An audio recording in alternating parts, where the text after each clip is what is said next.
বন্ধু চল আমাদের পার্টিটা আগামীকালকে দিয়ে দিই। সমস্যা নাই, দিলাম। কালকে কয়টা বাজে দিবি? দোস্ত চল, আজান দিছে, নামাজ পড়ে আসি। আচ্ছা তুই যা, তুই নামাজ পড়ে আয়, আমরা এখানে আসি। আচ্ছা ঠিক আছে, তাইলে আমি গেলাম, তোরা থাক। কি ব্যাপার বাবারা, তোমাদের বন্ধু নামাজ পড়তে যাইতেছে, তোমরা যাইবা না? আরে চাচা, আপনার বয়স হয়েছে, আপনি যান, আমগো অনেক সময় আছে।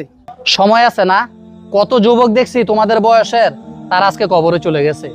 তারা কবরে গিয়ে হাহাকার করে 2টা সেজদা দেওয়ার জন্য। আচ্ছা চাচা, আপনি যান।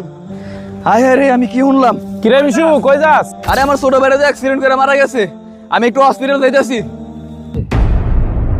দোস্ত এটা কি শুনলাম? ওর ভাই তো আমাদের থেকেও ছোট। তার মানে আমগো অনেক সময় আছে। সময় আছে না? কত যুবক দেখছি তোমাদের বয়সের, তারা আজকে কবরে চলে গেছে। তারা কবরে গিয়ে হাহাকার করে 2টা সেজদা দেওয়ার জন্য। দোস্ত আর কথা না কয়ে চলাই মসজিদে যাই। সবাই সবাই